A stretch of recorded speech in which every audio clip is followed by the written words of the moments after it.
Eyewitness News begins with breaking news.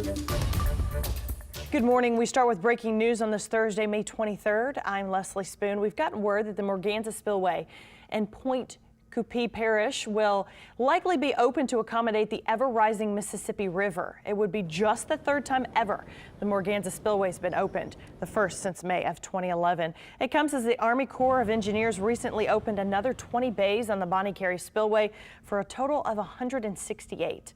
Megan Key joins us in studio this morning. And Megan, this is all because the Mississippi is still rising and the Army Corps of Engineers could open the spillway as soon as late next week. Yeah, that's right. According to our sister station in Baton Rouge, WBRZ, the U.S. Army Corps of Engineers are eyeing June 2nd, next Sunday, as the day to open up the Morganza Spillway. Now, the Morganza floodway is used during emergency flooding to divert excess flood water from the Mississippi. And we know that it is designed to pass up 600,000 cubic feet per second of water into the Gulf of Mexico. Now, according to the U.S. Army Corps of Engineers, the problem is with recent weather forecasts, the Corps of Engineers are worried about the high water threatening to overtop the spillway, making it unsafe.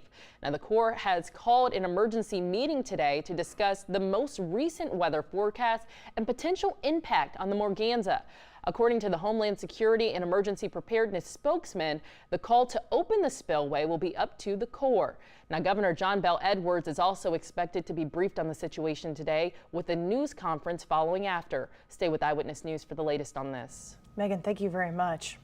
And Dave's here. A lot of people are saying it hasn't rained at all this week. Where is this coming from? Obviously, it's from rain in the north. It's got to go somewhere. The rain we have here is not an issue when it comes to the Mississippi River. It is a minor rise, if anything, assuming we get like a 5 to 8 inch rainfall here. So yeah, it's all in the middle Mississippi River Valley, and that rain is expected over the next 5 to 7 days. So if they get all of that rain, then this is going to be definitely something that needs to happen, because that rate of water coming down the river is the problem. And of course, you don't want it to overtop the Morganza Spillway as well. And Bonnie Carey, of course, would stay open. They'll probably open more of those bays up as well, too. Back in 2011, we had those issues out there with the flooding as well. This has been a lot longer flood fight than it was back there in 2011, as they do have some record flooding length of time already. Baton Rouge and closing on River Landing up there just north of the Morganza Spillway across part of Point Coupee and the Felicianos. Right